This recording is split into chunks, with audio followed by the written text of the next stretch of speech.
Okay, the chair recognizes the Sergeant at Arms. Will the Sergeant at Arms please escort our distinguished guest and his party to the platform?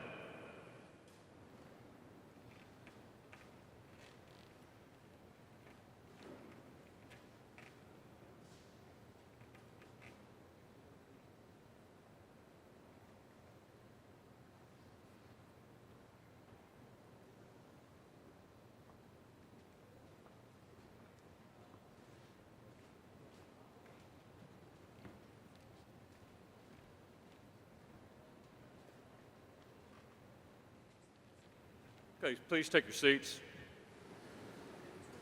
Just a brief introduction. Probably no stranger to anybody. He's the 41st Chief of Staff of the Army. He's been in that position since 21 September 2023. An 88 West Point graduate, is married to his West Point classmate, and we're so glad to have you here, sir. He didn't come here just to speak to us, though. He's attended the TAG reception last night and had brunch with several of our TAGs today.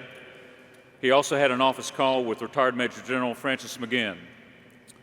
And after a brief presentation, he'll be prepared to take some of your questions. So, General George, we're so glad to have you here. The podium is yours. Thank you.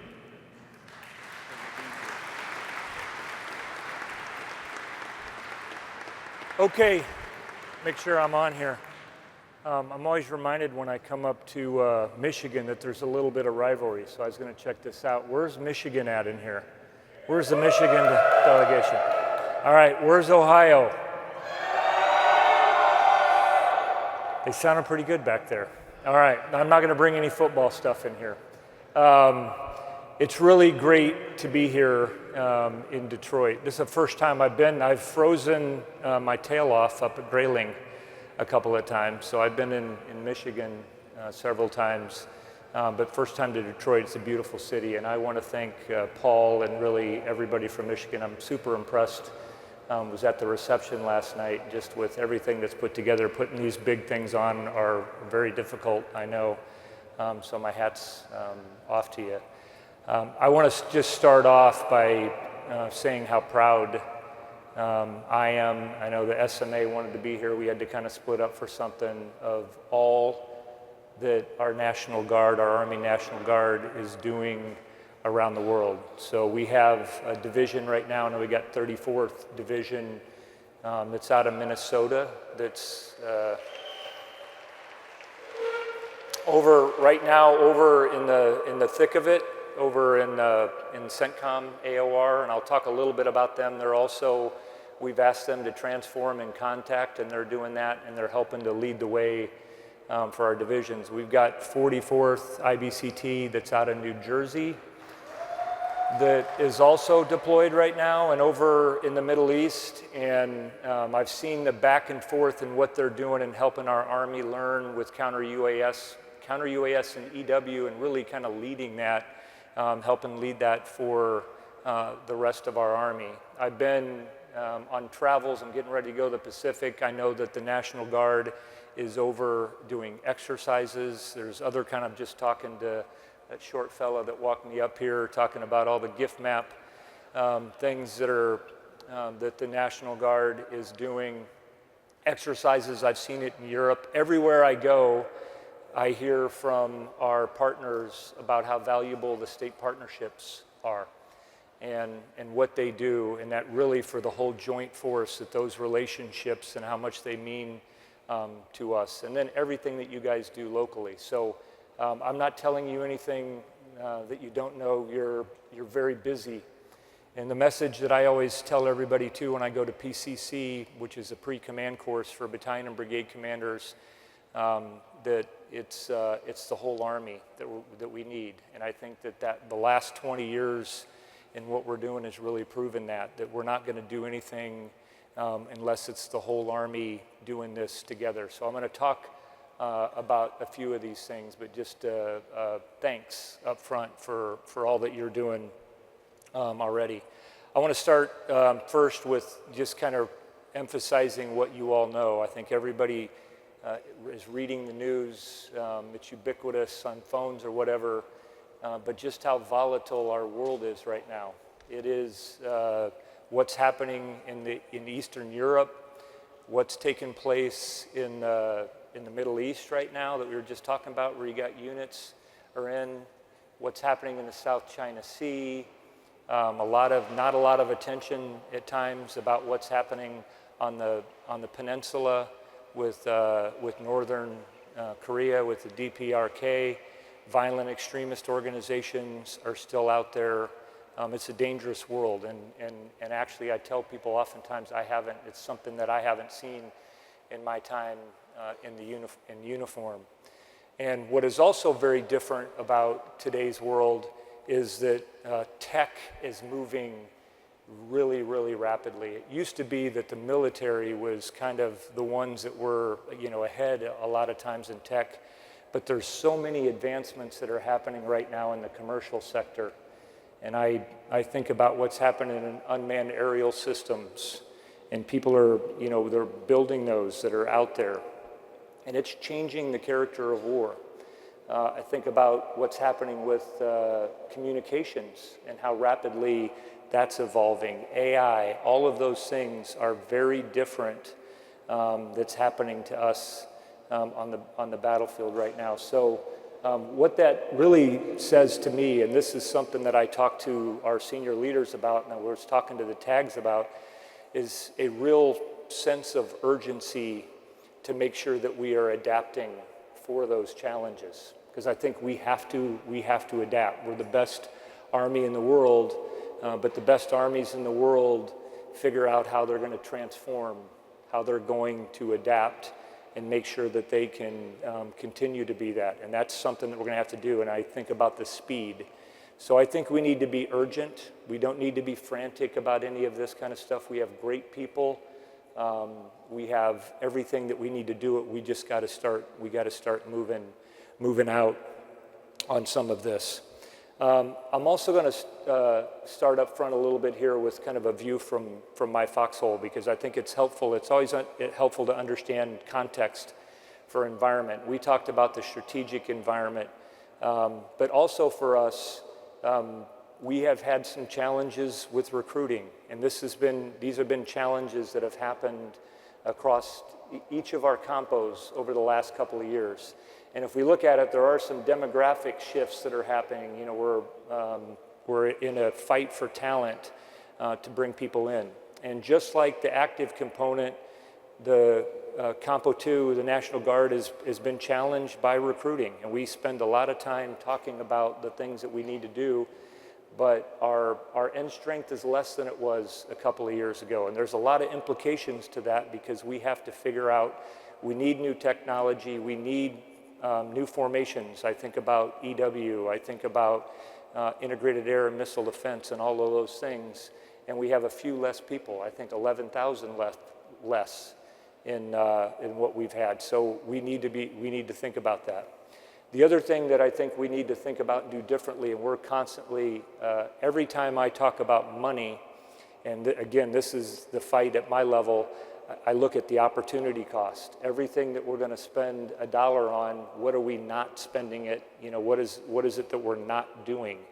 And I think we have to really look at money I know for the Army, it's been a fairly flat budget. And so we are really focused on that. And I think the third thing that I would ask everybody to really think about is process and culture. Change is a really hard thing to do. I think it's less. I get asked this question a lot. I go out, people will say, hey, are the troops out there, the formations, maybe they don't want to have, they are really attached to this piece of equipment or that piece of equipment. And I've not found that to be the case. Our troops are incredibly innovative. They've grown up. I would say they're digital natives. They understand how to change. They do these things. They have a software culture that they're able to do that. And I think that we need to make sure that we're doing that at scale for everybody. So with that in mind, and again, I talk to leaders about that just because it's helpful to understand, because people are going to ask, if I will tell you that most of the time when things come into the building, people are asking for stuff. They're not telling me that, hey, they want to stop doing things. So we put out 4 focus areas, SMA and the secretary and I last fall, and I'm going to run down those really quick, and then I look forward to taking any questions from everybody. First is warfighting, and given the world that we're talking about, from my perspective, what the America expects us to do is to be as ready as we possibly can be. And that means being completely focused on building lethal and cohesive teams. And that's what we have to be focused on. And I'm asking everybody out there to look, and part of that is prioritizing what you do.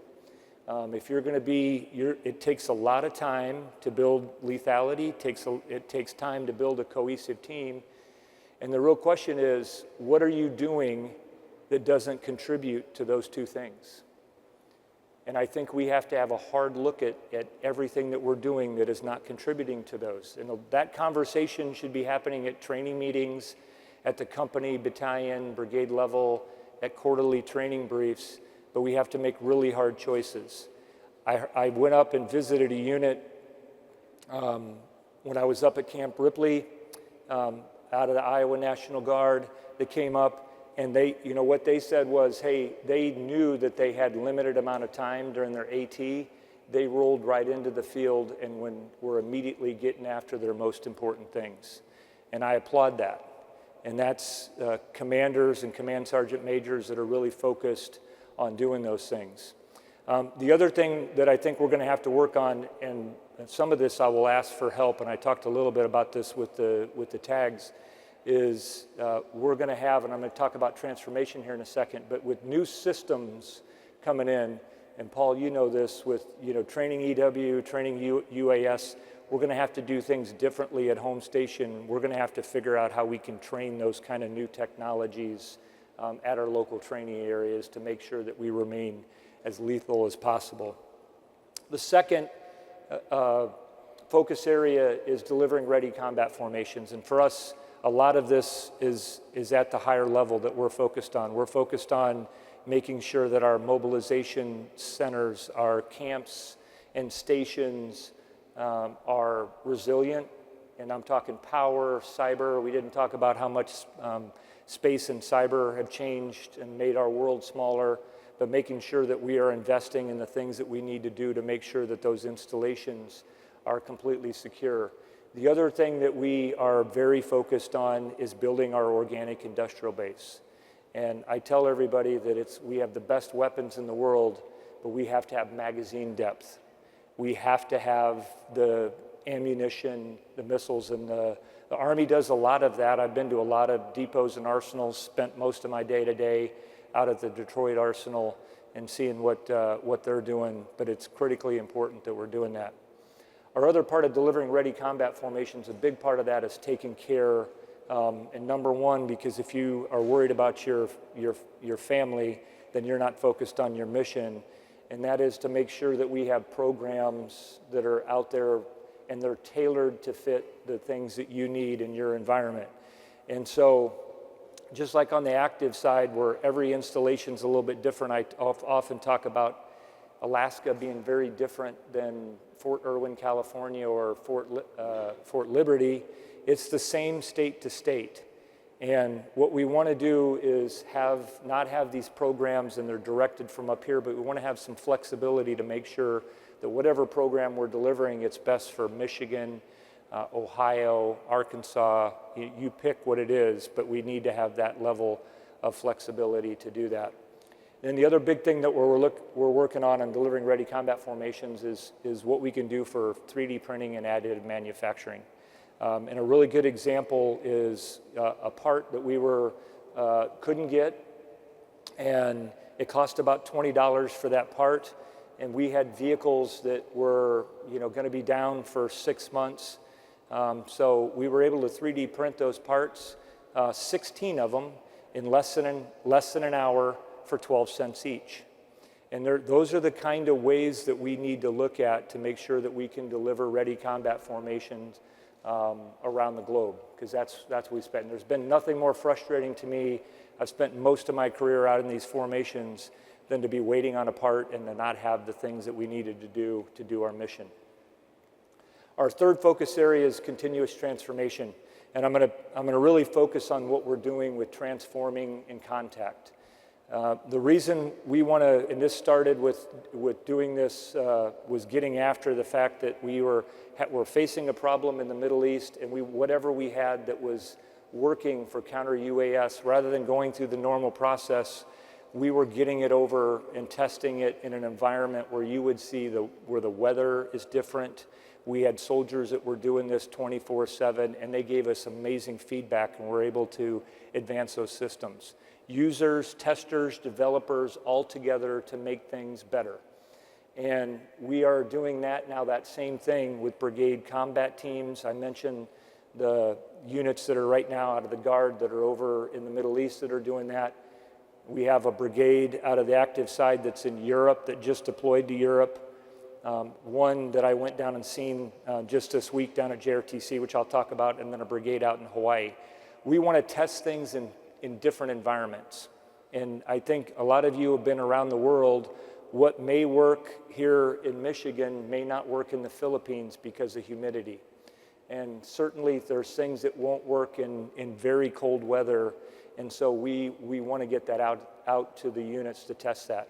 But the real point is that with the urgency and the things changing, we took a brigade out of the 101st, and we fixed their network. And that's some of the units are over there getting it, so that we're going to be operating off a tablet. Tablets, apps, and we're reducing the size of our footprint. When I just saw the C2 nodes that were down at JRTC, they were 75 to 85% smaller. And they're actually more capable because of the technology. And we can't let technology encumber us. We have to let technology help us, just like we've normally done, just like the iPhone has replaced all kinds of stuff. And it's more intuitive, and it's easier to use. We've given them UAS, we've given them EW capabilities, and we've given them next generation squad weapon. They got the infantry squad vehicles, almost 230 of them. So we're infusing with that, and then we're letting the unit tell us what works and what doesn't. Probably what's most important is we're figuring out is the organization. The organization is different. It's a mobile brigade combat team, and it's different. And they are getting to choose, we modeled that, and they're getting to choose how that looks. So we're talking about this as a next, where there are going to be additional units that we're going to choose to do this in Compo 2 as well. But we've got to rapidly transform.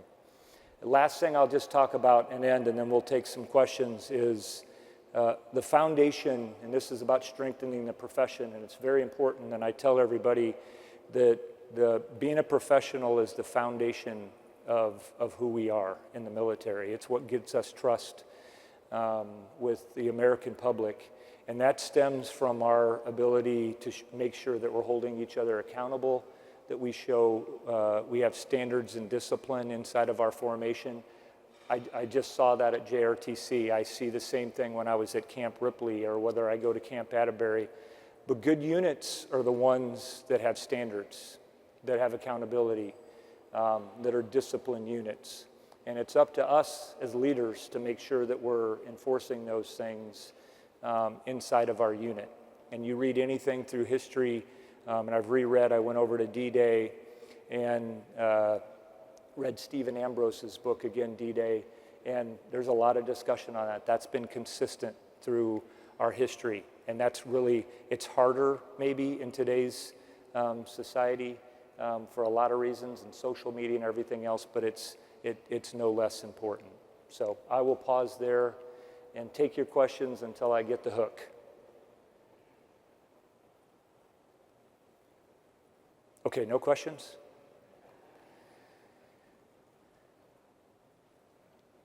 I thought that was crystal clear. Good afternoon, sir. CW5 Vincent from Massachusetts. You spoke a lot about transformation, technology. How do you foresee warrant officers in the future, maybe growing into new branches, new MOSs? Do you see Yeah. any of that? I love that question. Aaron, can you stand up? So we have Aaron here is, Anderson is this Chief Warrant Officer of the Army. I assume you know there's not very many CW5s around, pretty small population, but we're having a lot of those discussions actually on what we need to do. So one of the discussions, just to give you an example, we talk about what do we need as a tech integrator, with all of these things coming together and looking specifically at warrant officers. Same thing with AI, all of these things. So yes, we are having those discussions. We had all the leaders together across all compos in June and had that discussion. We've got a study going on right now to determine, what does that look like? Is it start at the battalion level? Is it at the brigade level? I definitely think it's at the brigade, division, and up. But how does that look? Then what schools do we need to send them to? And we're also looking at, on the reverse side of that is, because it goes back to we've got, we used to have a certain number of folks, now we have less. What is not as important now? Because that's the other thing that we have to look at. And that I honestly see us, and my team has heard this, is we're probably going to grow on the warrant officer side and some of those things. But we're going to have to figure out what we're not growing on in other areas. Did that answer your question? I'll ask Chief Anderson to follow up with you as well, just to make sure you're Yes, tracking. thank you. Yep.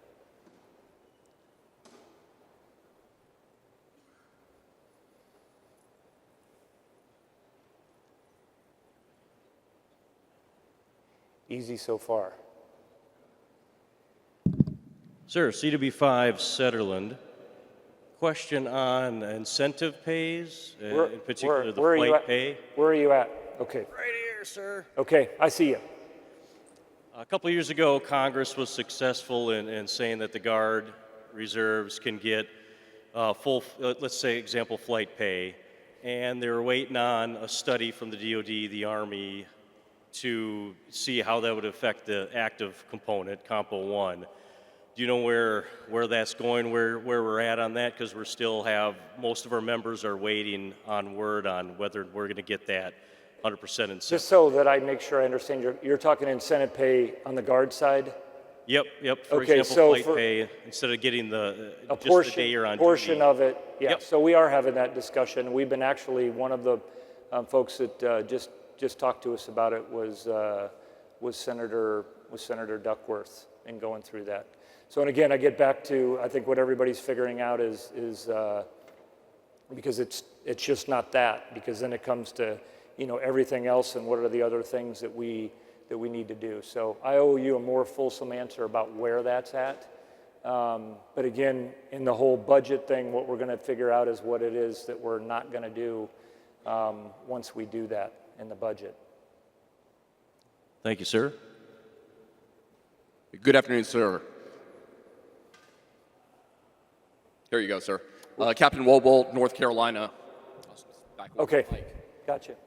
One of the issues that, well, at least coming from North Carolina, from the unit level, talking about that increased lethality that we're looking for, that's going to increase the training time, and that's going to be for M-Day soldiers, the amount of training days they'll be away from their civilian employer. And that's been an issue for us as an Apache guy. We spent a lot of time training. And because we spent a lot of that time training trying to maintain that lethality, is negatively impacting their families and finding work outside of it. So they're ultimately, we're becoming a full-time force at that point. Is there going to be a way, I guess, from the higher echelons to allow for more efficiency in that training, maybe changing our requirements to where we keep that lethality, but at the same time as removing that strain on the M-Day soldier? Yeah.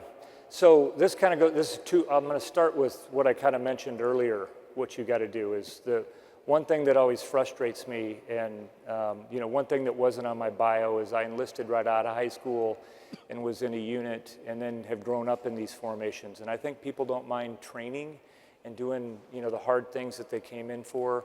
What they don't like are all the other things that aren't necessarily helpful. So I think that one thing that really is going to help us on lethality is, and I tell this and expect, and I used to go out as a battalion, brigade, division, and corps commander and inspect and make sure training management, maintenance management, that you really understand, because you only have so much time to do those things. On the flip side, back to the technology, I'm going to give you a couple of examples, and with what we're doing with, I think, with some of the transformation. So we have several, and I can use the network as an example, because typically what we'll do is we'll field a system and then tell somebody they got to go to a 3-week course. You get your iPad, you don't have to go to a 3-week course. You don't spend 2 weeks trying to figure out how to use your iPhone. And we have to issue things, give things that are intuitive, easy to use, and we're doing that. And so that brigade that's down there, for example, on the UAS side, we gave that things to them like the day before. I was out at NTC, squad leader got a UAS. I asked him how long he'd been training on it. He said, I started last night, and they were using it to take down an urban site. So it was quick to use. So that's some of what we're talking about. We're also, and we're doing this now across all components, is we're reducing excess. So I was frustrated when I was a company commander that I had to lay out all my stuff, and I didn't, some of it I was like, what am I doing with all this crap? And so we've got to turn in the stuff that is not helping you there. That's time and that's money for the larger enterprise. So I think we have to attack this in multiple ways. And in the end, what I'm expecting leaders in your chain of command to do is to help peel away things and make sure that you're really focused on what it is that you can do to a certain level. Does that make sense? Yes, sir. I know my view. I know a lot of folks through the years and grown up in the Guard, and there's a lot of folks that were talking about how many days they're supposed to work, and I know that it's usually exponentially more than what that is. But I still think that we have to really discipline ourselves in our approach. Thank you, sir. What's your company, just so I can come check on you then and make sure everybody's... North Carolina, I got that, so I'm coming down to North Carolina to check that out. Good afternoon, sir. I'm Captain Ray Brown from Maryland, and my question is, sir, from your perspective, what lessons are we learning from the Ukrainian conflict as it pertains to force protection from new and emerging threats, i.e. drone attacks? Okay, so we're learning a bunch. We're watching that all the time at every, at unclassed level, classified, all the way up and incorporating. And that's part of what we're doing with, with transforming in contact. There are some things, which is why we want to get this new technology. And I spent years going back and forth to Iraq and Afghanistan, and one of the things, I was never looking up. I mean, I knew if I looked up, our Air Force friends were up there and owning that.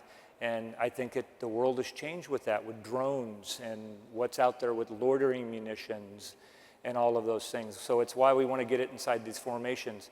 And the reason I say that is because also when you have that in there and you change, I tell everybody on the Ukraine lessons, it's a lesson observed until you actually change how you train and operate, you change how you're organized, and then probably how you change how you buy things if you need to buy, and those are the things that we're learning. But dispersion is critical. Camouflage is critical, and I can talk about things that they were doing. We now have C2 nodes that have zero emission because they're actually parking the other things, further away, and those are even very, very small.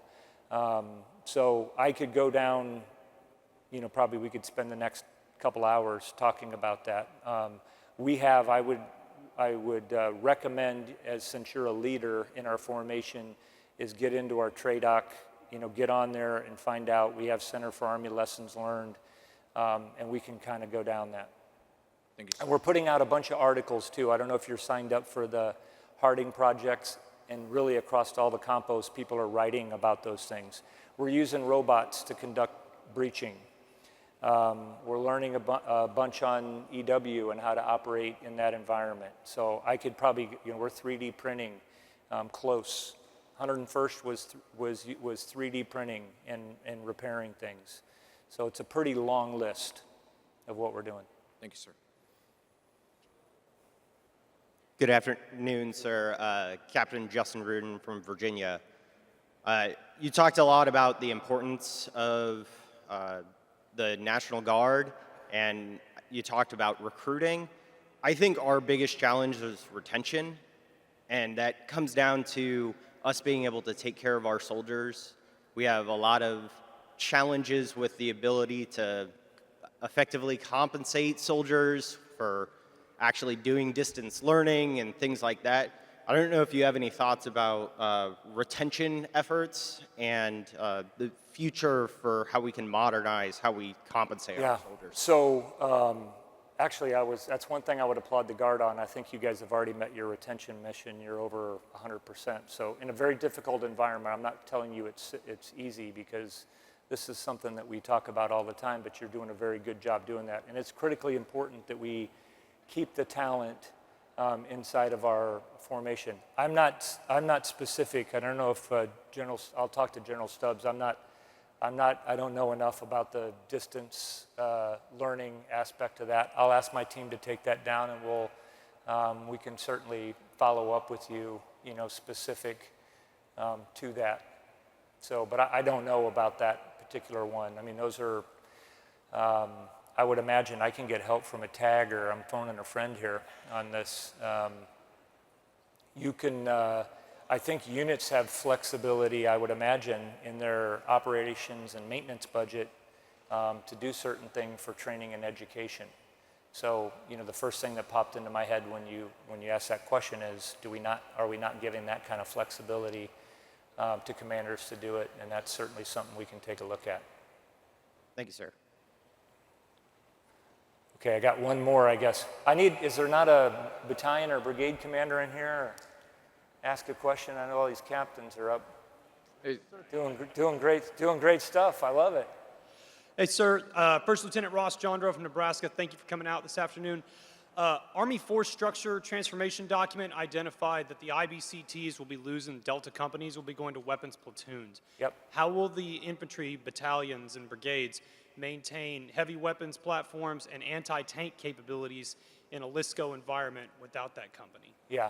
So this is one of the things that I was talking about before. I would love to invite you, and I love it sometimes when I hear everybody talking about RStruck at this level, because I'm not sure I even knew what the hell that was when I was a lieutenant. I think our formations have to adapt. What I was just explaining that we saw with the Mobile Brigade Combat Team actually has a multifunctional reconnaissance company.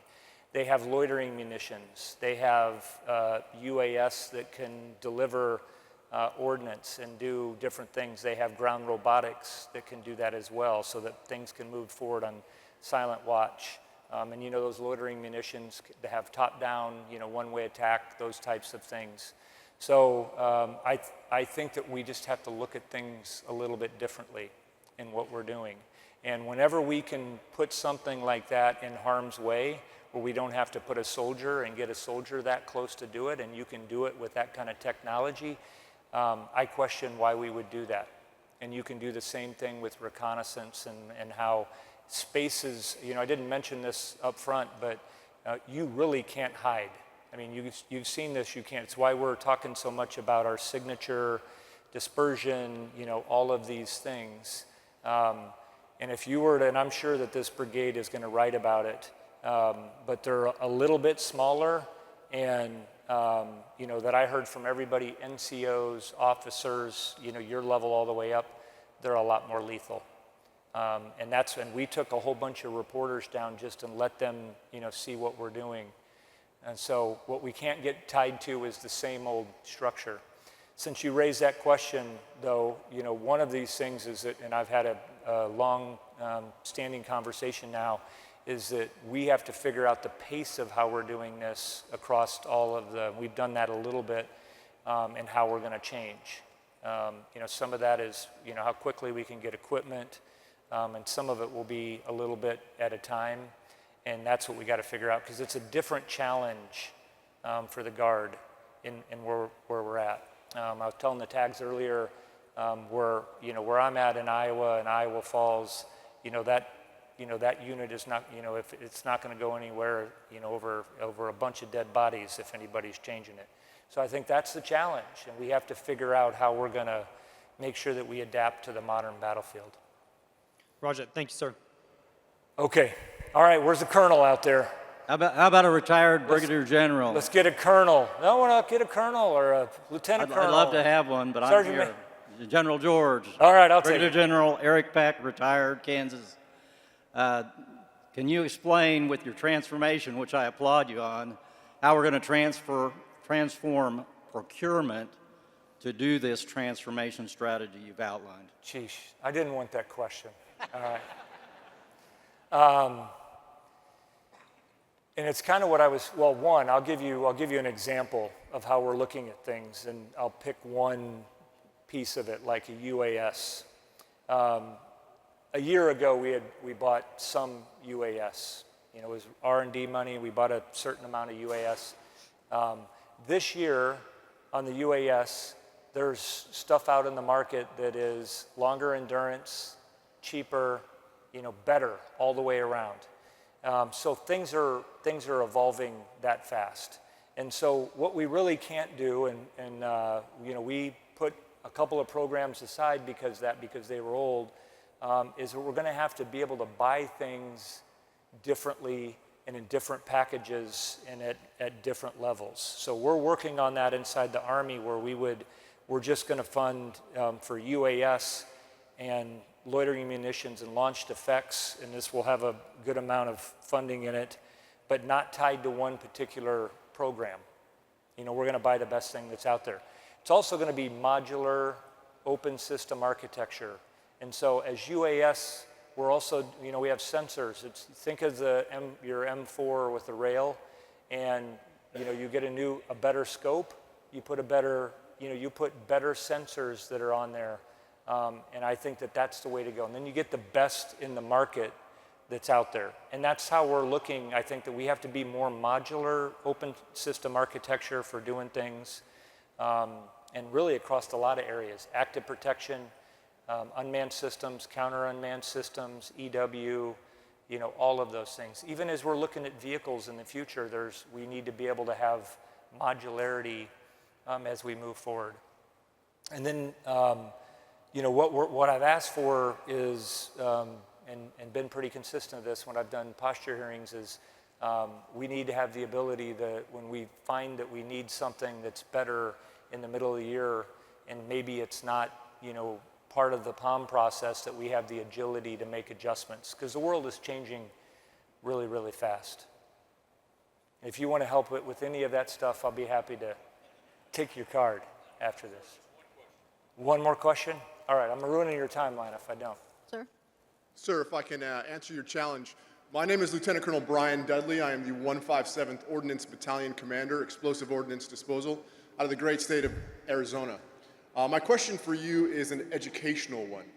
I'm a graduate of the Command General Staff College and of the U.S. Army War College, and have been impressed and grateful for both of those experiences. However, when I come back to my home state and we bring in trainers from out of those states to teach my staff the importance of the MDMP process and those steps included in, what I found is that many of those traveling training teams do not have the working knowledge to utilize explosive ordnance disposal or some of the smaller skill sets. You yourself mentioned electronic warfare, and we're getting ready to receive one of those companies shortly. From your vantage point, what are the ways that we can sync the Army educational system and some of these training teams that go out to reinforce those lessons learned with our younger generation on how to do that? Yeah, that's a great question. You can't go anywhere. You got to stay right there until I'm finished. I think, are you familiar with Foundry? Yes, do you know what that is? That MI started, intelligence started. I think we're going to have to look at how we train things a little bit differently, just because the expertise. It gets back to the Chief's question earlier about who do we have inside of our formations. That's going to change a little bit. I mean, EOD is one thing, because that is a very technical specialty.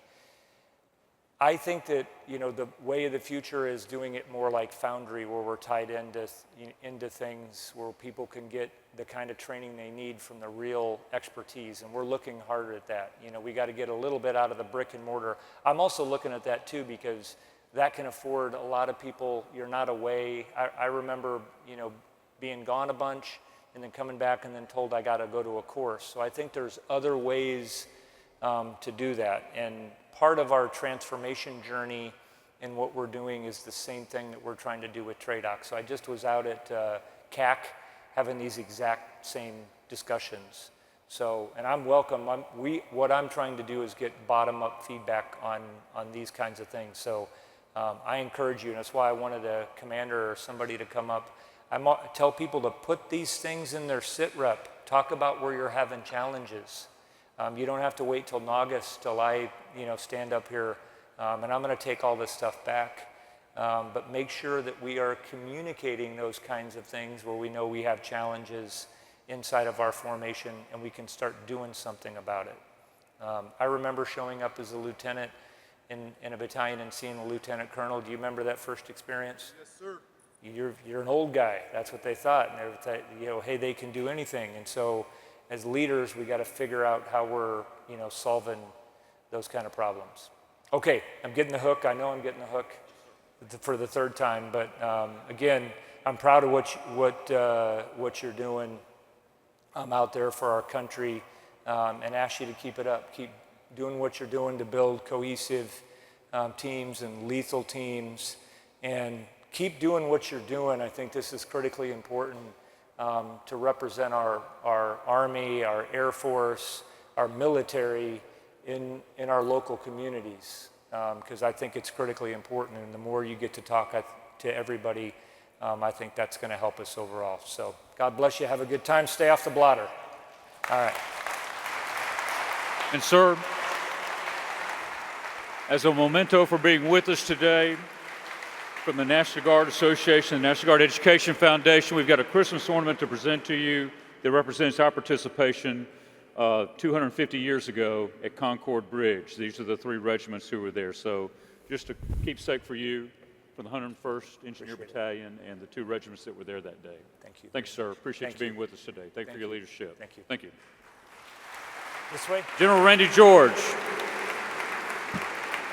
with the Sergeant at Arms, escort our distinguished guest and his party from the platform.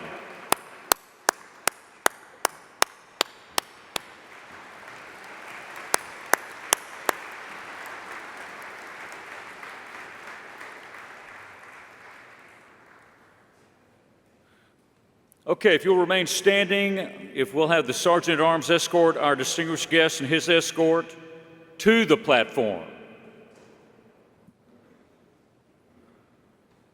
The Sergeant at Arms announces the presence in the chamber of the Lieutenant General Jonathan M. Stubbs, the Acting Chief of the National Guard Bureau.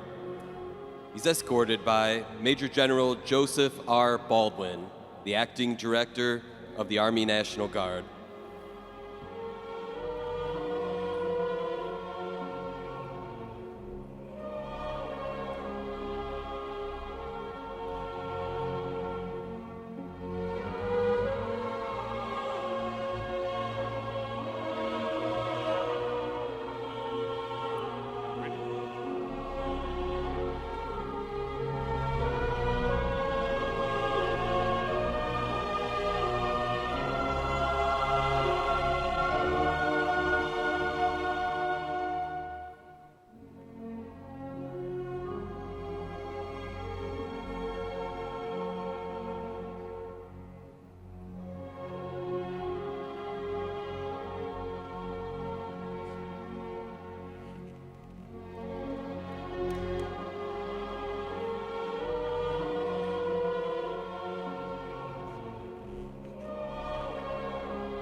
Please take your seats. So our next speaker knows a little something about a whirlwind tour. Less than a month ago, he was the Adjutant General of the state of Arkansas. And today, he's the Acting Chief of the National Guard Bureau. Sir, how's that working for you? So now he's a senior officer at the National Guard Bureau, and I will speak for all of the adjutant generals in the room, in addition to all the soldiers and airmen who are here. Sir, I cannot think of anyone else we would rather have in this position than you, representing the National Guard at the national level. So, sir, the podium is yours. Thank you for being here. General Stubbs. Very much. All right, very good, very good. Sounds like we're fired up over here. I hear Arkansas. Oh, that's great. Appreciate the support. Hey, so good afternoon, Major General Boyles, the Board of Directors, and all the folks here at NGAUS. Thank you for the opportunity to speak to you at the 146th NGAUS Conference. And I'd also like to thank my good friend, Major General Paul Rogers, and the Michigan National Guard for hosting this year's event. I tell you, it is outstanding. It is awesome. At every turn, you just run into great people who are committed to making this a great event. General Rogers, your team is remarkable. Your team is remarkable. Thank you very much. Hey, so I've got about 9.5 minutes. I got 9.5 minutes, and I'm going to be disciplined with those minutes, I promise, all right? But two items of business, two quick items of business. Raise your hand if you are a spouse or a family member of a service person. Raise your hand. Keep them held high. Hey, babe, that means you. All right. Team, we're going to rise to our feet and give them a resounding round of applause and a thank you for their service to our great nation. Thank you very much.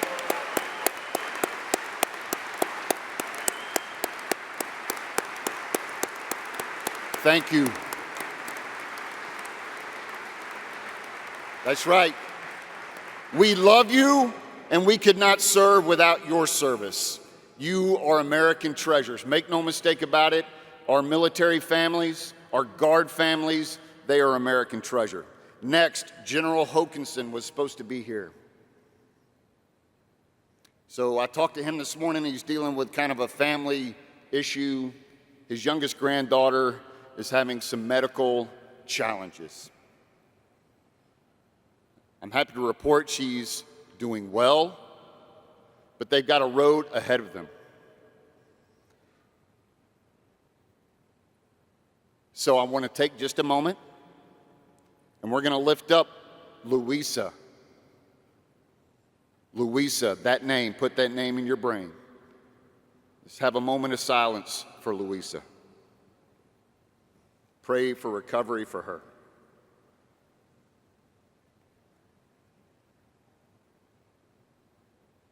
All right, the count of three. With all we got, we're going to sound off with, "We love you, Louisa." All right? Collectively. 1, 2, 3. We love you, Louisa. That's right. We're all in this together. We're one big family, right? Right? All right, so I didn't plan to be up here today, right? I didn't. I planned to be sitting out there as a director of the Army National Guard. I had every intention of being in the audience with you, our soldiers and our airmen, Guard families, industry partners, and honored guests. I had every intention of hearing from the 30th Chief of the National Guard Bureau in the direction of the next 4 years. I had every intention of attending this conference as the director of the Army National Guard, and I am still honored to be nominated and confirmed for that role. But the fact I'm up here, facing the wrong way essentially in the room, is a testament to the fact you can't always count on things going as planned. And that's important for all of us. General George talked about this very volatile world that's out there. So you got to be ready. We've got to be ready. Ready to take on any challenge, ready to look at the big picture, and ready to speak our truth, your truth, and show people who you are, who we are. Now, I'm supremely confident and very excited about our nomination for the 30th Chief of the National Guard Bureau, and I look forward to his confirmation. But in the meantime,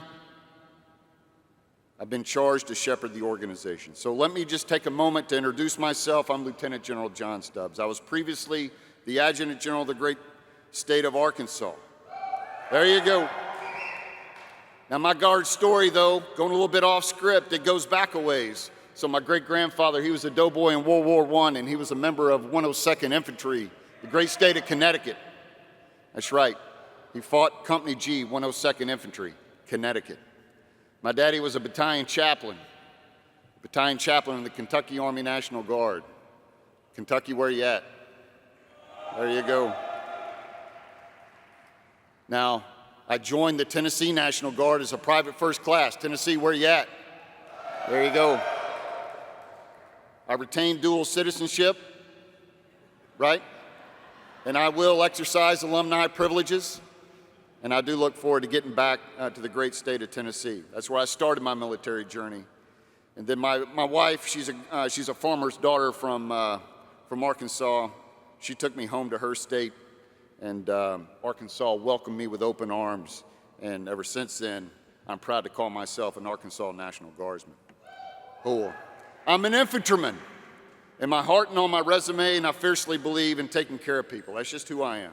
Right now, I'm the acting chief of the National Guard Bureau, and in this role, this is kind of funny, and I use this in my recorded remarks at the enlisted conference, right? I think it's apropos. In this role, I kind of see myself as Snoop Dogg, right? At the Olympics, what does Snoop Dogg do? He kind of carried the torch forward. He kind of led the group of American athletes out onto the stage and introduced them to the world. Someone carrying the torch for more talented people before the games begin. And like I said, I'm kind of paving the way for CNGB 30 as we wait on him to be confirmed.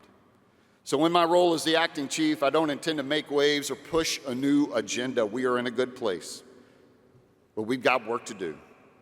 We're going to maintain our focus on people, taking care of our folks, good people that occupy our ranks and serve selflessly in support of their state and defense of their nation. We're going to focus on readiness. Just like General George said, we have got to be ready to fight and win our nation's wars. We are war fighters, first and foremost. We will be ready. We're going to focus on modernizing, maintaining our relevance across the joint force, and we will reform. We will reform together. We will reform with others through partnership. But that's kind of where my head's at right now. But like I said about intentions, right? They are subject to forces beyond our control. And right now, we've inherited a world of tremendous uncertainty. You've heard it before. The People's Republic of China is our pacing challenge. And every day they try to outcompete us. And they aren't spying on our networks or stealing our ideas or sabotaging our plans. They're infiltrating our critical infrastructure, planting cyber time bombs along the way. They're seeking every advantage from weapons to economics. They're buying alliances, not building alliances, they're buying them at a sky-high interest rate. They are our pacing challenge. The PRC, they don't care about our budget cycle or our procurement process. They aren't burdened by continuing resolution. They aren't hindered by political division. If anything, they're happy to exploit the things that threaten our own national unity. But while the PRC is our #1 pacing challenge, we must also contend with Russia, whose unprovoked invasion of Ukraine demonstrates their disdain for the West and our democracy. And unfortunately, the Middle East is still in an area of significant violent contention as Iran and its surrogates continue to destabilize the region. In recent weeks and months, our service members, your guardsmen, in the Central Command area of responsibility, including National Guardsmen, like we talked about, our great division headquarters from the 34th to 44th IBCT, our great Air National Guardsmen that are spread out all over the area, they have come under attack, a fact that we cannot forget or ignore. I want you to consider a line from the recent Commission on the National Defense Strategy. The United States could, in short order, be drawn into a war across multiple theaters with peer and near-peer adversaries. We heard General George talk about the PRC, Russia, Iran, the DPRK, violent extremist organizations. But get this, the Commission says, and we could lose. I'm going to come back to that. And nation-state competitors are not the only challenge before us. How many times have you heard the word unprecedented, especially over the last 4 years? It's been used to describe a global pandemic, civil disturbances, hurricanes, wildfires, and floods. And that's far from a complete list. But if you look at the trend lines of the future, unprecedented starts to sound like a new normal. We're talking about stronger and more severe storms. We're talking mass migration driven by the climate. We're talking ongoing threats to our critical infrastructure. And we're talking about the economic impact of these challenges. Challenges that will shape our nation and our force well into the future, in the decades ahead. But here's the deal, and here's the good news for the nation. But in all of this uncertainty, listen up, y'all. This uncertainty, tension, and transition, one thing is clear. We are the Guard. This is our moment. This is what we're built for. This is what we do. Our country is counting on us, and we will not let them down. Hoa? That's right.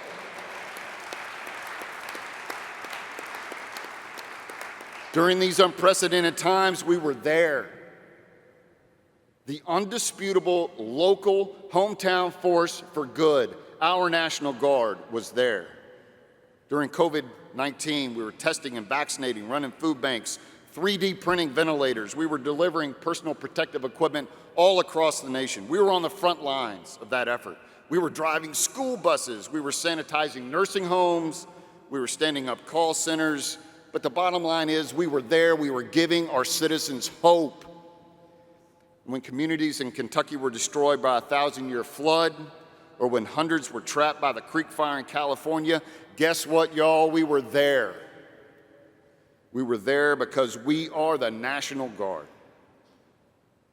We are an indispensable force for the nation. General George will tell you, you're going to hear from General Alvin, the Chief of Staff of the Air Force, this weekend. They cannot do it without us. Whether it's here in the homeland, whether it's abroad, they must have the National Guard. We must be there with them.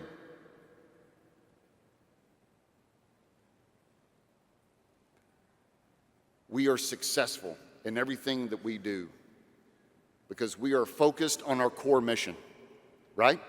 We are the combat reserve of the Army. We are the combat reserve of the Air Force. We are built for combat, and we have got to be ready for combat. We've got to be ready for war. Team, let's get ready together. Let's get ready together. Because I believe if you are built for combat, you're ready for combat, you're ready for anything. Whether it's here at home or abroad. But it's our combat focus, our combat mentality, our combat proficiency that undergirds our saying and our belief in always ready, always there, ready for combat, ready for anything. And that's why we got to show up to drill and to our annual training periods, to our exercises, with a focus and a purpose, because it all comes down to how you train. Whether you fly a plane, turn a wrench, load a truck, you're a cyber warrior, you go out on patrol like an infantryman. You have to bring your best. You got to bring it every day. You have to commit to mastering your craft, because it's not just the people to your left and right, your teammates in uniform who are counting on you. It is this entire nation, the citizens of our great country. 330 million people live in this great country. Less than 1 million wear the uniform. That is how special and how important each and every one of you and your soldiers and airmen are, and how important each of our families are. So few defending so many. They count on the National Guard because we're experienced, we're adaptable, we've seen it all, we can do it all, even if it means we solve problems along the way, we figure things out, we transform in contact. We're not going to always get what we need, what we want, but it's great minds, right? Great young minds, seasoned minds, well-experienced, well-educated minds that figure things out. They overcome the problem, so we accomplish the mission together. They count on the National Guard. When I say they, our great citizens count on us because, man, we're their neighbors. We're their colleagues and their friends. We live with them. We go to church with them. We send our kids to school with them. They count on the National Guard because we are the best at what we do. You know, we got world champion snipers. We got top wings in the Air Force, top crews in the Air Force. We set standards all over the Air Force and the Army. I'm walking around with an aide as the acting chief who's a couple years ago was the best Ranger. Oh, he's a guardsman. Awesome. Sullivan Cup, North Carolina, where you at? Been there, done that. We're awesome warfighters. We're good at what we do, and we're going to get better. So that's why I'm just honored to serve as your acting chief. And I'm proud to be a National Guardsman. The state of our world may be dangerous and dynamic, but the state of our Guard is strong. Let me close the binder and just say this. I hope you are proud of who you are and what you represent. A guardsman. Think about what that means to guard. Protect from harm. That is you. Whether it's here in the homeland or abroad, you are a guardsman. Incredible men and women committed to an oath to support and defend the Constitution against all enemies, foreign and domestic. This incredible trust that we have amongst each other, this incredible trust that we have with the public in which we serve. Because guess what? And I told the Michigan folks this morning, my favorite line, because we bear true faith and allegiance to the same. And if that doesn't stir you to action, I don't know what can or what will. Be proud of who you are and be proud of what you represent. And I'm incredibly proud to serve along with you. Again, I cannot wait for CNGB 30 to get confirmed. I cannot wait to get back down to the Army and be the Army Guard Director, to continue the great work that General George has talked about. But I'm going to make the most of every doggone day I got in this job, and I'm going to give you everything I got, I promise. We're going to do this together with our great Adjutant General, our teams of teams across this dynamic 54 that is like changing the world, one partnership at a time, one relationship at a time, making this world safer and making this world better for future generations. That's what we do. We're doing it together. So we're going to have a great conference, great fellowship. Again, keep the Hokanson family in your thoughts and prayers. Lift them up. And let's just enjoy being together and being proud of who we are, the National Guard. God bless all of you. God bless our National Guard. And God bless our great nation. Thank you very much. Stay put. I got something for you. All right. Let's enjoy this for a minute. Go out here? No. Right here.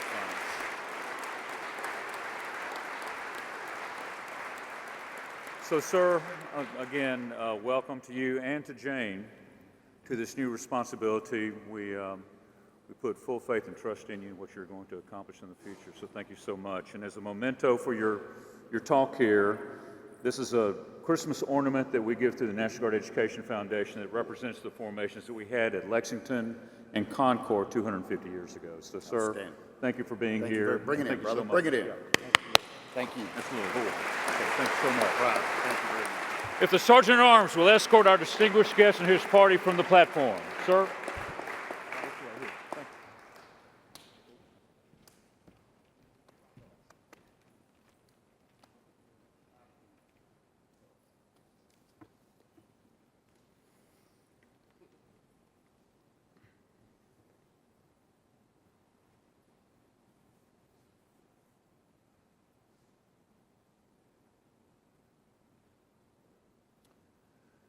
Okay, we have one speaker remaining, and then we have an award ceremony, and then we are ready for our event this evening. So with that, will the Sergeant at Arms escort our distinguished guest and his party to the platform. Representative John James.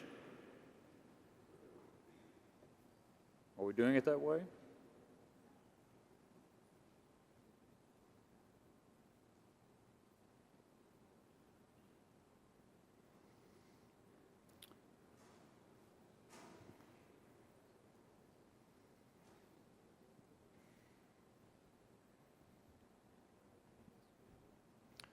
Representative James, thank you for joining us today. Please come to the podium.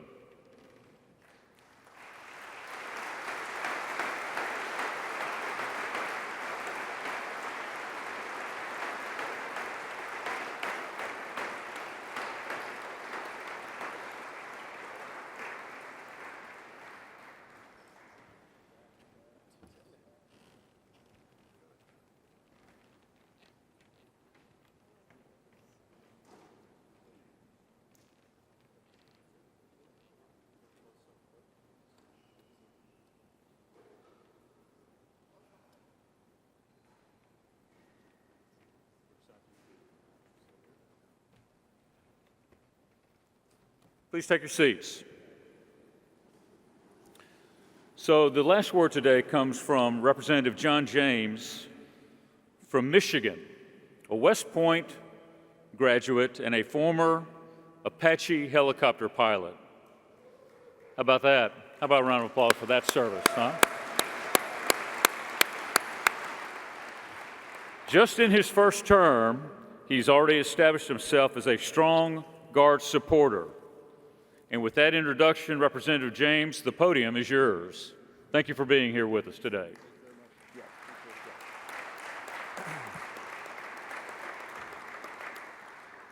And that was a heck of a runway, my goodness. Thought I should strike a pose, but seeing as I'm the only thing standing between you and happy hour, I'll get to it.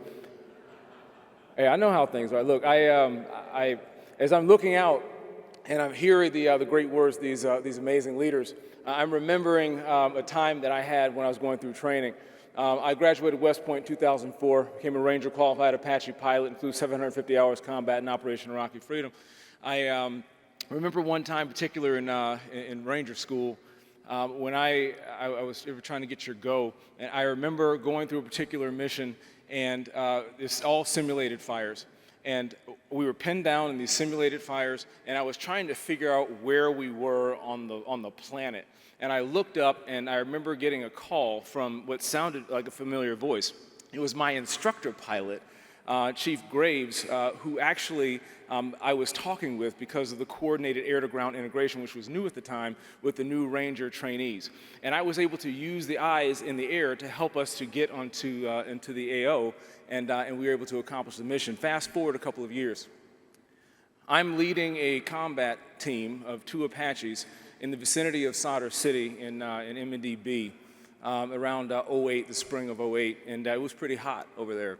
I remember getting a similar call, and I hear rifle fire. I hear people talking. You hear different languages. The enemy was so close that you could hear the English interspersed with the Farsi.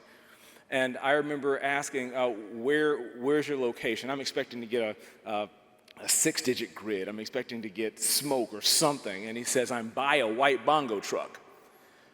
And of course, any of you who've been over in the region, there's 1,000 white bongo trucks, and it's at night. And so understanding what I felt like being lost in the forest amongst the trees, I understood what my instructor taught me, is to use my perspective and use my resource to help the men on the ground. And I was able to, with my crew, be able to get munitions in the air within 45 seconds and hopefully save lives. I'm in a similar position right now as a combat veteran, as somebody who is currently in Congress, whose job is to protect the best. Our motto in Army Aviation, as you know, is high above the best. And I learned exactly what that meant when I served in combat. And my role right now in combat is similar to what it was in Congress, to what it is in Congress, is to serve you. You are the best, you are boots on the ground, and you deserve all the accolades, all the resources, and every bit of support from Congress that you deserve.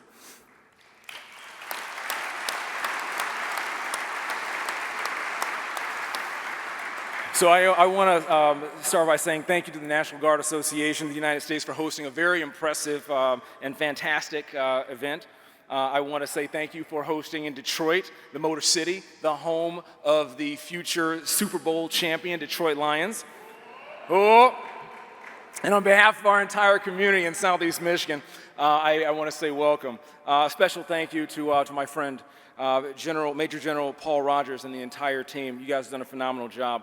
And I'm sure General Rogers would agree, most importantly, to my Michigan Guardsmen. You're in the background, and I see you. It's not lost on me that many of you in this room spent your entire summer executing state annual training, 2 Northern exposure exercises, Northern Strike 24-2, and this, the 146th NGAUS Conference. Give yourselves a round of applause for your perseverance and execution.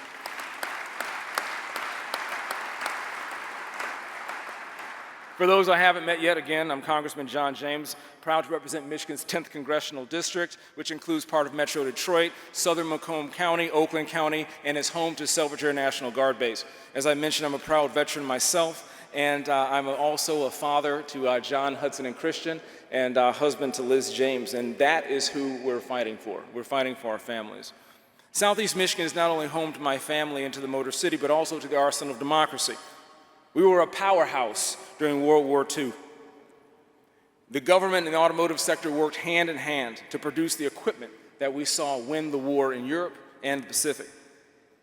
While today Michigan is home to a great base, the Detroit Arsenal, we account for a larger than average industrial base through our experience in research, design, and testing. But what makes our state truly unique is our National Guard, which I would dub Michigan as a National Guard state. We are at the forefront of producing cutting-edge technology on one hand, while also maintaining a strong military presence through our Guard on the other.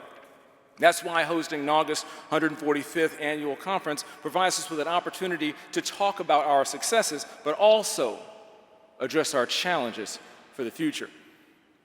I know many folks in the Air National Guard side hear a great deal about fighter recapitalization. Michigan is seeing a divestment firsthand, with soon-to-be 3 fighter missions being taken away without replacement. Our state is also witnessing less investments being made in defense production, with Michigan's pro-rata share of total defense contract spending actually declining over the past few years. Michigan, however, is patriotic and resilient. Our Guard especially inspires me each and every single time my team begin to work to kickstart our annual appropriations fight to advocate for additional investments in both our Guard's capabilities and bringing more defense dollars to our great state. Along with Michigan, our other fellow states continue to serve our nation through homeland defense and contributing efforts to our combatant commanders abroad. That's why I'm here to say thank you personally, but also to communicate that while your contributions to our total force needs to be showcased as invaluable, cost-effective assets that you are, not only does the Guard do more with less, but they provide the added benefits to taxpayers, including our very own security. Take Selfridge and the fighter wings across the Guard as an example. In 2023 RAND study shows Air National Guard fighter pilots are twice as experienced and their associated squadrons are 40% cheaper than their active duty counterparts. Air National Guard fighter units represent 21% of the total Air Force, 30% of the U.S. Air Force combat power, and 94% of Homeland Defense. National Guard, that's right. Give yourselves a round of applause, yes. What if I told you that's just the tip of the iceberg? The National Guard for over 30 years has combated the moving of illegal drugs through their counter-drug program.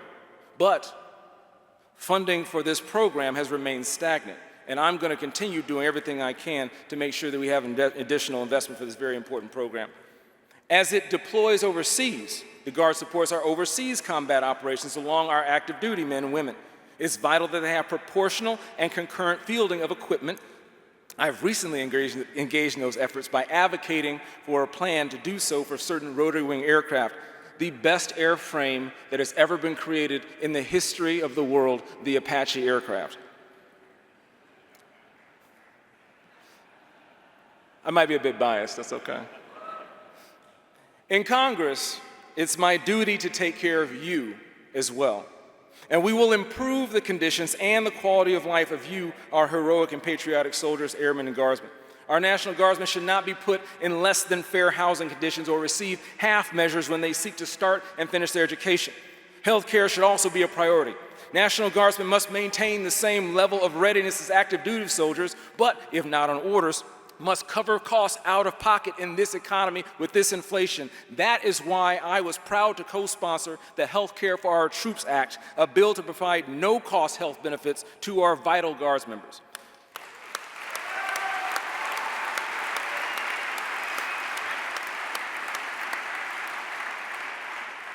Something else is very important. We talked about our kids. I mentioned that my sons, John is 10, Hudson is 9, and Christian is 5, and they're up back home in Shelby. They have a football game today, and I'm very, very proud of them. And I wonder, which of them would I sacrifice to save his brother? Many of you have children. Which of your children would you sacrifice to save another child? What if you'd already been asked to sacrifice 2? And now you're being forced to sacrifice your last.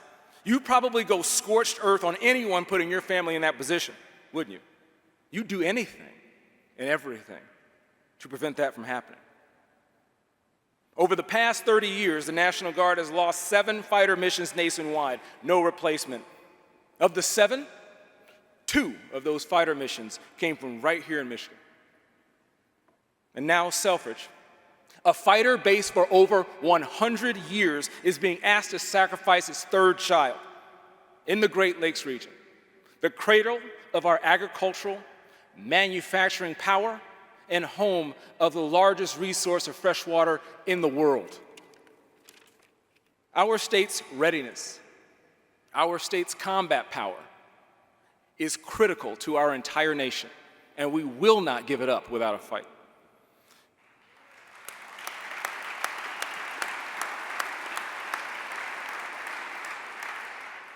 Michigan has continued to ask to do more with less. While other states see increased spending and investment in the defense sector, Michigan gets screwed. Army Guard Aviation carries the additional burden of all missions, crosses Title 32 and Title 10. Infantry units are getting crushed, especially the 125th Infantry Battalion and the 126th. They often rob personnel from each other, meaning multiple deployments back-to-back for their soldiers and guardsmen. Additional JRTC and NTC rotations are nearly 30-plus days of time away from home and civilian employment. NGB has been reduced to 2 CTC and 2 XTCC per year, not commensurate with Compo 2 expectations in the global effort. Michigan has deployed the 125th and the 126th 2 times since 2021, and 3rd deployment is on the way in the spring of 25. The National Guard operational tempo has not decreased after COIN operations. If anything, they've increased. Disaster relief, Southwest Border, CENTCOM AOR, etc. Rumor has it, Michigan infantry units have a higher op tempo than 82nd Airborne, and I believe it. We wonder why retention is such a struggle, when burnout and lack of pay parity is the reality for so many Guardsmen. Another Michigan asset, in addition to our vital Guardsmen, that struggles for the respect it's due, Camp Grayling, host of Northern Strike, largest National Guard installation east of the Mississippi, 7th largest CONUS Army installation, 8,000 bed spaces, 4 seasons facilities for training, all domain maneuver, training capabilities, host to a number of large joint training exercises. Northern Strike is an MDO in line with joint warfighting concept. Northern Strike builds joint readiness, not just Michigan readiness, and it's time to make sure that Northern Strike doesn't have to live hand to mouth each and every single year. These are critical and strategic assets for our defense and national security. They must be protected. Northern Strike can't continue to live the way it is. We must have more resources and more attention. We must have fighter recapitalization at Selfridge to preserve and defend Michigan, the Great Lakes region. Now shifting to the future. The United States, as you've heard before from Lieutenant General Stubbs, the United States faces new and deadly threat from hypersonic weapons, which has ignited a new global arms race. Russia completed 2 successful hypersonic missile tests on land and sea. including one in late December just a couple years ago. China completed its construction of Mach 30 wind tunnel more recently that will contribute to its hypersonic program. Hypersonic weapons are such an issue because they travel at minimum speeds of Mach 5, or 5 times faster than the speed of sound, which is nearly 3,800 miles per hour at sea level. These weapons are designed to evade our traditional missile defense systems because of their fast, low-flying, and highly maneuverable capabilities. That's why, since serving in Congress, I've made my position clear. I will fight to prevent Selfridge from losing its fighter missions and not being at the table for future missions, to include hypersonic defense. So far, we've successfully incorporated investment in the hypersonic research facility on Selfridge and increases in aircraft procurement to advance our recapitalization goals in the House versions of the National Defense Authorization Act and the Defense Appropriations Act for fiscal year 2024. Fell flat in the U.S. Senate, but we're going to continue advocating on behalf of our brave and heroic National Guardsmen for advanced capacity. There's so much more that we need to do in order to get our fair share. Our Air National Guard, our Army National Guard, and our arsenal of democracy. And during times like this, when our borders are open, particularly our northern borders that are the largest border that we have, we need to make sure that our National Guardsmen have the resources that they have to protect our soil and also over the horizon. We are going to continue to do everything we can to protect and provide for our heroic Guardsmen, and I want to say thank you personally. You should have one concern, one focus: protecting our homeland and protecting our families. And just as I did in combat, providing resources and perspective, those eyes in the sky, and those and being high above the best. I'm honored in my position in Congress to continue to advocate for each and every single one of you and do everything that I can to make you and your missions successful. Please count on me, and I'll always have your six. God bless you. Let's fly.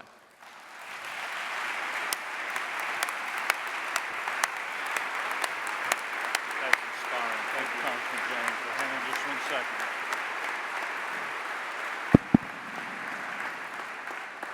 I'm going to tell you something. That was inspiring. And General Rogers, could I ask you up to the podium for a minute?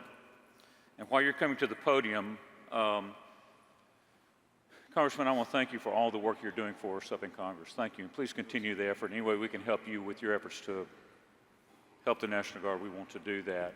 As a memento of your time here with us today, I'm going to present you with a Christmas ornament that represents the 3 formations from Massachusetts, Guard formations that were at Concord and Lexington 250 years ago. So thank you for being here with us today. And since we were missing a Sergeant of Arms on the way in, I'm going to ask the TAG and our representative from the National Guard Association to escort you out, if that's okay, Congressman. Is that okay? All right. Congressman, here you are. Congressman James. Thank you. Thank you so much. Thank you. Thank you so much. Okay.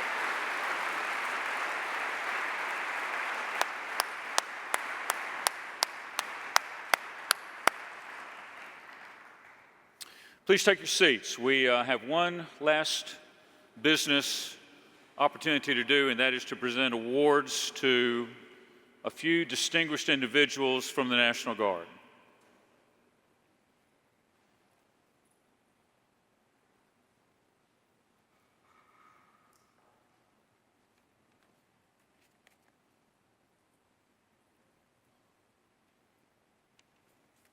So I'm going to turn the podium over to Lieutenant Colonel Shauna Eason from the Awards Committee. And Shauna, the podium is yours. Thank you, sir. Good evening. All right, we'll go ahead and get started. Our first set of awards, it's the Distinguished Service Medal, which was established in 1950 as the first individual award for NGAUS. First recipient, retired Lieutenant General Michael A. Lowe from Colorado.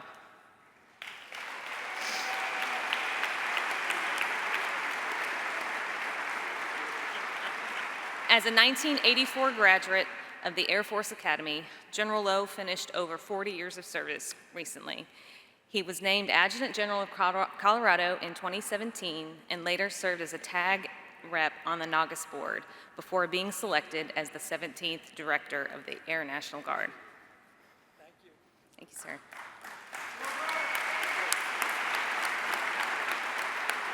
Retired Lieutenant General John A. Jensen, Minnesota.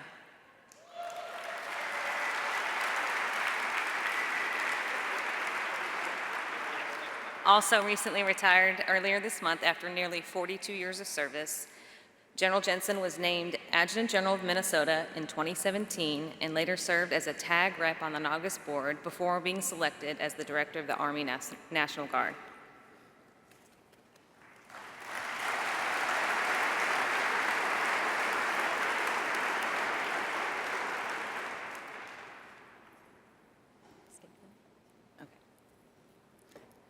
Next, Major General Alan S. Dorman, North Dakota.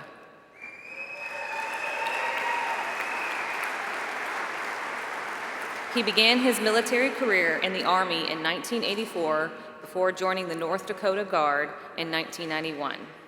He has served as Adjutant General since 2015. This year, he was awarded the 2024 Rough Rider Award at the Governor's Ball.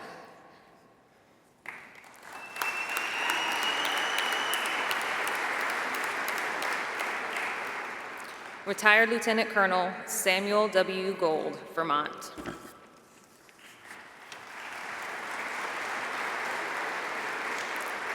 During his 13-year service to his state association, he served as the membership director, achieving 100% membership for 4 consecutive years as the vice president, president, and retiree director. He has excelled in all positions in developing programs and policies for the state.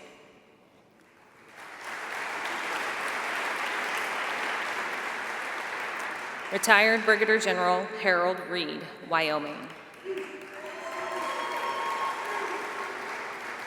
He is no stranger to NGAUS, having been an active member for nearly 30 years. He serves as Air Resolutions Chair and is an expert in C-130 issues. In his state, he has held nearly every position on the Board of Governors.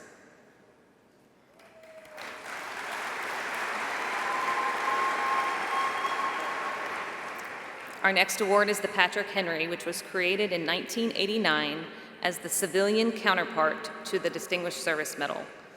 Our first recipient, retired Lieutenant Colonel Carter Fritz McReynolds, Oregon.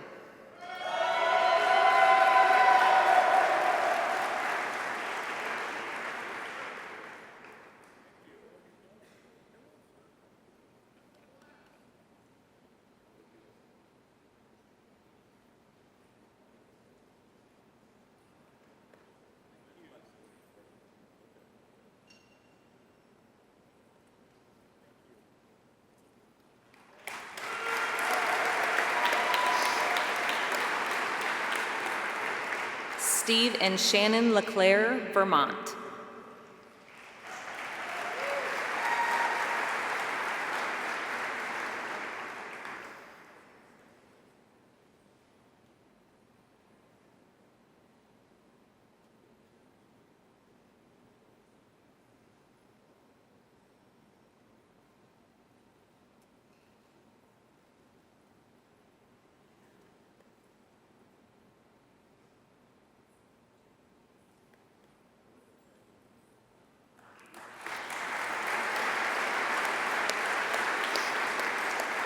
The Meritorious Service Award was created in 1972 based upon a perceived need for an additional association award which would specifically recognize individuals for significant contributions to the U.S. government, the armed forces, or NGAUS. Our first recipient, Captain Rashida Bilal, California.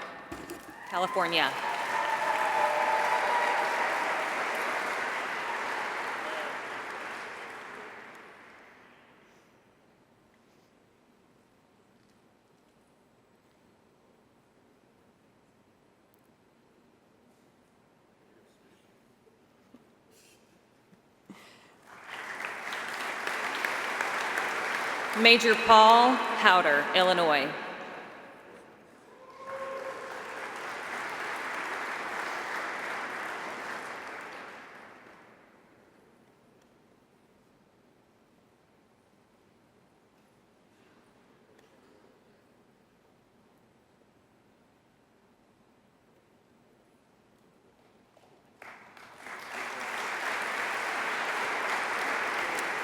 Major Kimberly Nelson, North Dakota.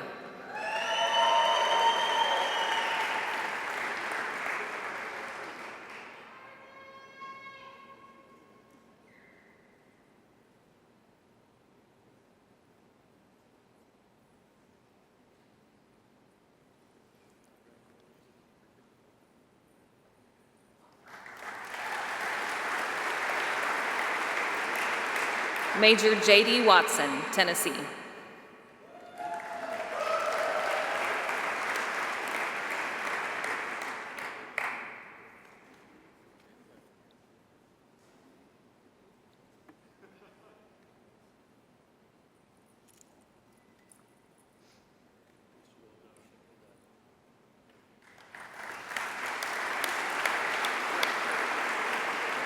Lieutenant Colonel Holly Nelson, West Virginia.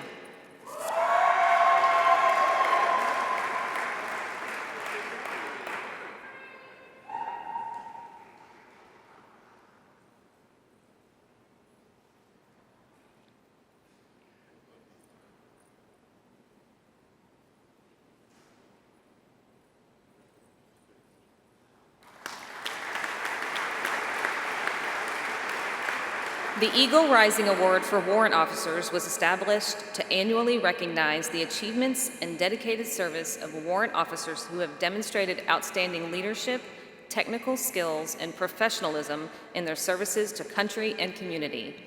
Today's recipient, Chief Warrant Officer 2, Aaron Cogswell, Michigan.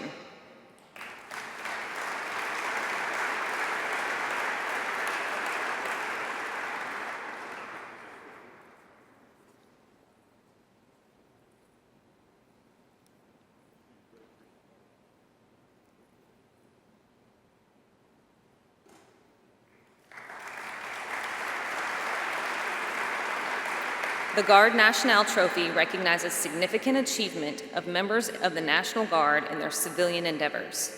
It is so named to honor the Marquis de Lafayette and the roots of the National Guard name.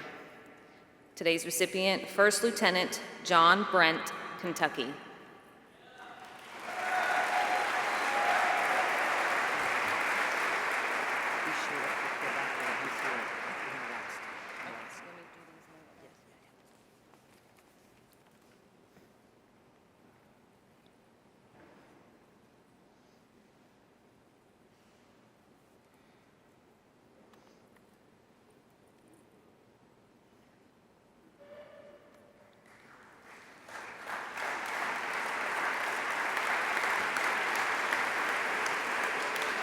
The Valley Forge Cross for Heroism was first introduced in 1973. It is presented to members of the National Guard who have distinguished themselves by performing acts of heroism that put their lives in danger during peacetime status. Our first recipient, First Lieutenant Bradley Scott, Alabama.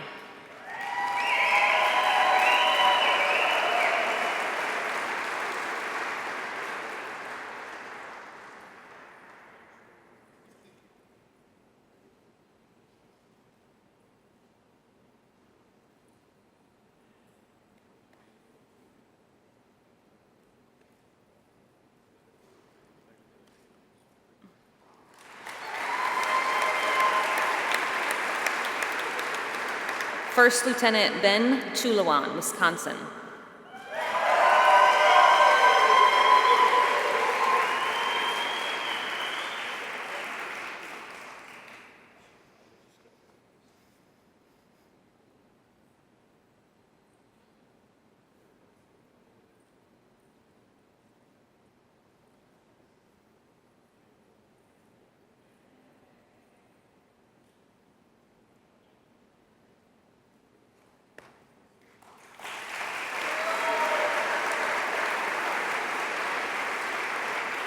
And we have one more Distinguished Service Medal for Colonel Rusty Spray, Hawaii.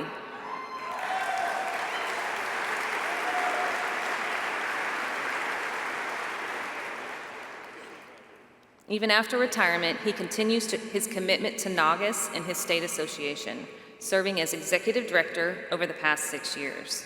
His dedication extends well beyond just leadership roles, and this year marks his 25th consecutive year that Hawaii has been a 100% state. Thank you so much. We'll see you again soon, I guess. Tomorrow?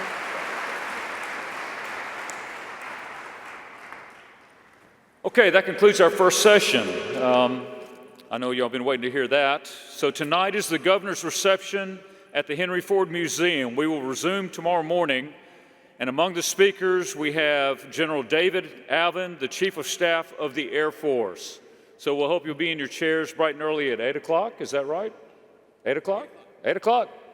So we'll see you tonight at the Henry Ford Museum. Everybody have a great evening. Thank you for your time today.